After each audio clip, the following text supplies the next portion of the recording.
இப்போ மணி பார்த்தீங்கன்னா கரெக்டாக ஒரு 5 மணி ஆகுது.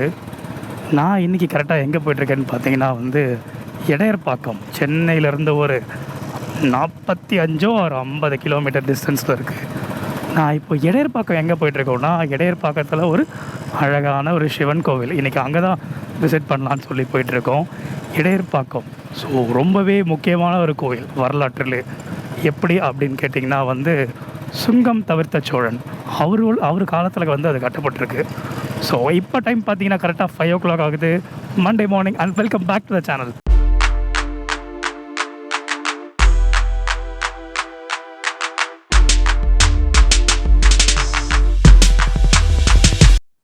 நான் ரூட் எப்படி எடுத்து போகலான்னு அப்படி இருக்கேன்னு பார்த்தீங்கன்னா, Poonamallee bypass. So first Poonamallee bypass போயிடணும். அண்டு பூந்தமல்லி பைபாஸ் போயிட்டு அங்கேருந்து அரக்கோணம் போகிற ரூட்டு, அரக்கோணம் தக்கோலம் போகிற ரூட்டு, அந்த ஹை ரோடு எடுக்கணும். கரெக்டாக நான் இப்போ சென்னைக்கு உள்ள சிட்டி ரோட்குள்ளே இருக்கேன். நான் இப்போ இங்கேருந்து அங்கே போகிறதுக்கு எப்படியும் பார்த்திங்கன்னா வந்து ஒரு 20 மினிட்ஸ் ஆகும். ஸோ நான் இப்போ இங்கேருந்து கண்டினியூ பண்ண விரும்பல vlog. நான் உள்ளே போயிட்டு அப்புறம் கண்டினியூ பண்ணுறேன்.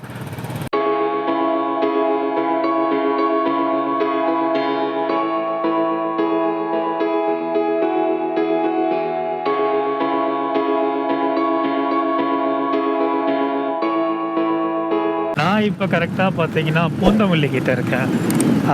அந்த பூந்தமல்லி இட் மீன்ஸ் இந்த பெங்களூர் பைபாஸ் எடுத்து கரெக்டாக நான் வந்து பூந்தமல்லி ரீச் ஆகிட்டேன். இன்னும் இங்கேருந்து எனக்கு கரெக்டாக தெரிஞ்சு பார்த்தீங்கன்னா 1 hour ட்ராவல் இருக்கும். ஸோ 1 hourக்கு அப்புறமா வந்து அந்த கோவிலை ரீச் ஆகிடலாம். ஸோ இங்கேருந்து டைம் பார்த்திங்கன்னா ஒரு 6 மணி ஆகுது. கரெக்டாக நான் வீட்டிலேருந்து கிளம்புற டைம் பார்த்திங்கன்னா. ஸோ காலையில் ரைடுன்றதுனால ரொம்பவே நல்லா போயிட்டுருக்கு. இன்றைக்கி மண்டேன்றதுனால எல்லாருமே காலையில் எழுந்துச்சி எல்லோரும் கிளம்பி போக ஆரம்பிச்சிட்ருப்பாங்க அவங்களுடைய ஒர்க்குக்காக. பட் நம்ம இன்றைக்கி போயிட்டுருக்கிற பார்த்திங்கன்னா சிவன் கோவில் பார்த்திங்கன்னா 13 கிலோமீட்டர் இருக்குது. தண்டலம் தாண்டியாச்சு. நான் ஆல்ரெடி போகக்கூடிய அரக்கோணம் ரூட்டு போல் நான் அதுக்கு பதிலாக டேரெக்டாக அந்த பரந்தூர் ரூட்டு வழியாக போகிற மாதிரி ஒரு இடம் இருக்குது. ஸோ நான் அந்த ரூட்டு வழியாக தான் இன்றைக்கி போயிட்டுருக்கேன். 13 கிலோமீட்டர் இருக்குது. அங்கேருந்து ஒரு ரைட் எடுக்கணும் 13 கிலோமீட்டர்ஸ்லேருந்து. ஸோ போகிற இந்த இடத்துல இருந்து இந்த ரைட்டா, இந்த ரைட்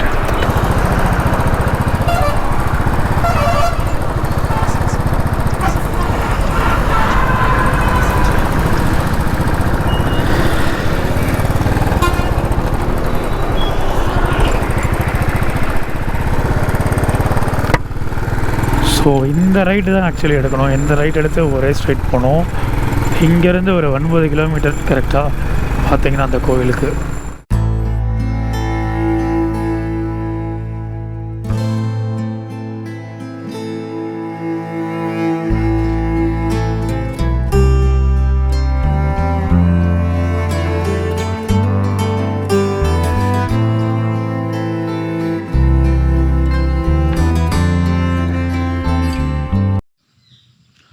ஃபைனலி நாங்கள் வந்து இந்த இடத்துக்கு ரீச் ஆகிட்டோம். இது வந்து பார்த்திங்கன்னா வந்து 1120 1070 காலத்தில் வந்து கட்டப்பட்டது. முதலாம் குலோத்துங்க சோழனால் கட்டப்பட்டது. ஸோ குலோத்துங்க சோழன் அப்படின்னு பார்க்கும்போது சுங்கம் தவிர்த்த சோழன் அப்படின்னு சொல்லுவாங்க. இது வந்து அவருடைய ஆட்சி காலம் வந்து இங்கே 57 வருஷம் இருந்திருக்கு. ஸோ இது அவரால் கட்டப்பட்ட ஒரு கோயில். மோஸ்ட் ஆஃப் இது பார்த்திங்கன்னா வந்து மகாதேவர் கோயில் அப்படின்னு சொல்லுவாங்க. இது வந்து தமிழ்நாடு ஆர்கியாலஜிக்கல் டிபார்ட்மெண்ட் அவங்க கையில் வந்து இது வந்துட்டுருக்கு. ஸோ இந்த கோவிலுடைய வடிவமைப்பு பார்த்திங்கன்னா வந்து தூங்கா மாட விதி. ஸோ ஒரு மாதிரி ரவுண்ட் ஷேப்பில் தான் வந்து இந்த கோவில் வந்து அமைஞ்சிருக்கும். ஸோ இங்கே இருக்கக்கூடிய கல்வெட்டுக்கள் அப்படிலாம் பார்த்திங்கன்னா குலோத்துங்க சோழனுடைய 37வது வருஷத்துடைய ஆட்சிக்கான ஒரு சிறப்பம்சமாக வந்து இங்கே கல்வெட்டுகள்லாம் அமைஞ்சிருக்கு.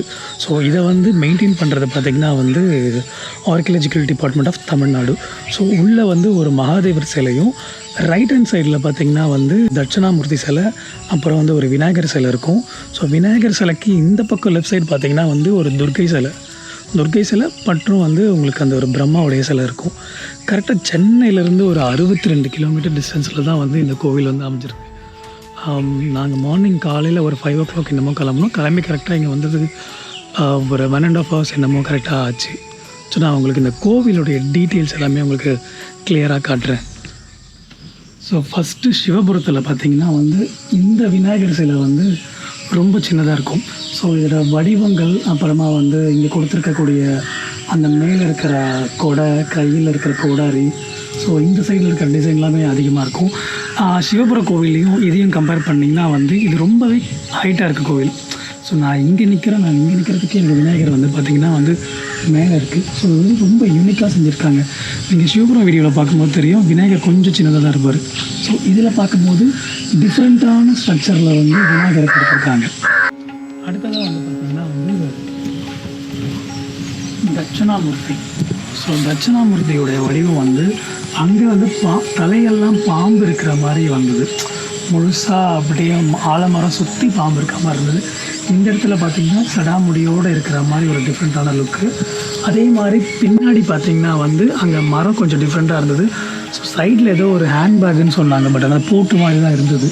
ஸோ இங்கேயும் அங்கேயும் தட்சிணாமூர்த்தி பார்த்திங்கன்னா சிலையும் வந்து ரொம்ப ஹைட்டாக இருக்குது. ஸோ இந்த கோயிலும் நீங்கள் அந்த கோயிலையும் கம்பேர் பண்ணும்போது அந்த சிலையோடைய வடிவம் வந்து பார்த்திங்கன்னா ரொம்பவே ஹைட்டாக கட்டியிருக்காங்க. பிகாஸ் ஆஃப் இந்த ஸ்ட்ரக்சர் வந்து டிஃப்ரெண்ட்டாக இருக்கிறதுனால சிலையை வந்து டிஃப்ரெண்ட்டாக இருக்கும்னு நினைக்கிறேன். ஸோ அடுத்ததாக முன்னாடி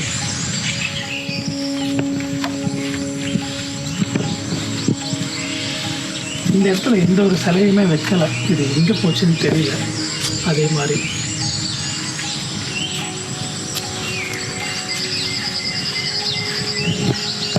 அடுத்ததாக பார்த்திங்கன்னா இங்கே இருக்கக்கூடிய பிரம்மதேவருடைய சிலை. பிரம்மதேவர் சிலையும் வந்து ஒரே மாதிரி தான் இருக்குது. அந்த ஒரே ஸ்ட்ரைட்டான வடிவம் அதே மாதிரி தான். ஸோ டிஃப்ரெண்ட் ஸ்ட்ரக்சர்லாம் எதுவும் கிடையாது. நீங்கள் சிவபுரத்தில் பார்த்தா அதே மாதிரியான ஒரு ஸ்ட்ரக்சர் தான் இருக்குது.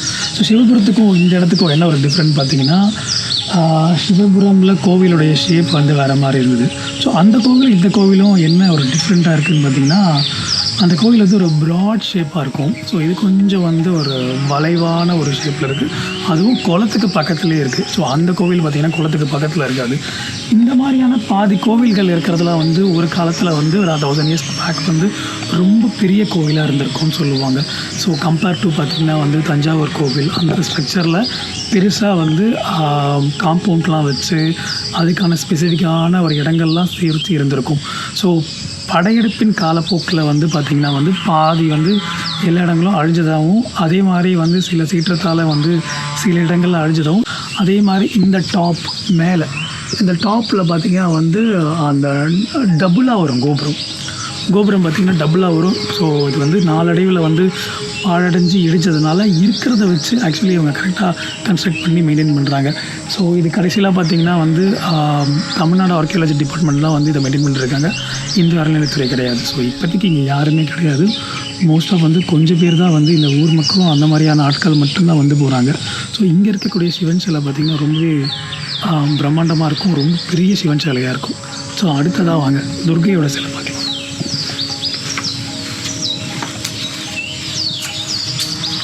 இந்த லெஃப்ட் ஹேண்ட் சைடு வந்து துர்கையோட சிலை இருக்குது. துர்கை சிலையும் அங்கே சிவபுரத்தில் இருந்த மாதிரியான ஒரு லுக்கில் தான் இருக்குது.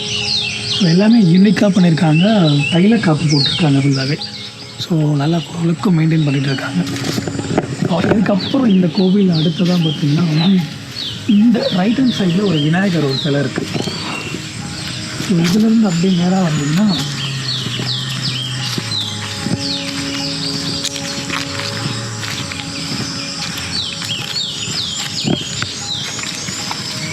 இங்கே வந்து விநாயகர் சிலை எல்லாமே இங்கே வந்து வச்சுருக்காங்க. இது எதுக்காக வச்சுருக்காங்கன்னு தெரியல. இங்கேருந்து பார்த்தா இங்கே ஒரு விநாயகர் சிலை இருக்குது. விநாயகர் சிலையும் நாக சிலையும் வச்சுருக்காங்க. இங்கே வந்து ஒரு மாதிரி வழிபடுறாங்கன்னு நினைக்கிறேன்.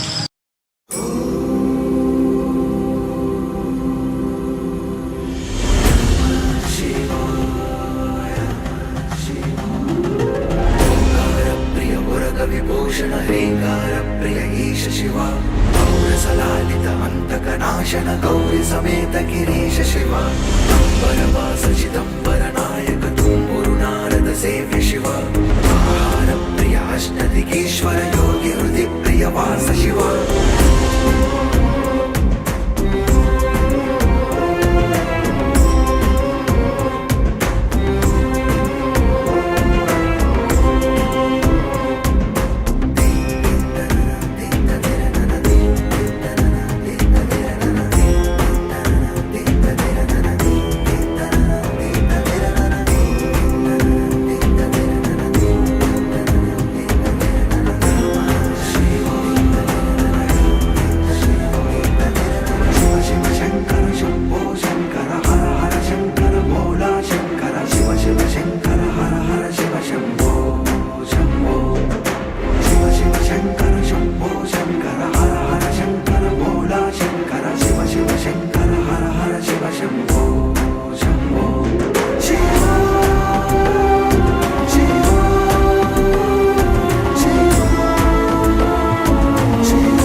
ஸோ நீங்கள் இடையர்பாக்கத்தோடைய வீடியோ வந்து ஃபுல்லாகவே பார்த்துருப்பீங்க. ஸோ நம்ம இப்போ அடுத்ததாக போகிற இடம் பார்த்திங்கன்னா சிவன் கூடல்.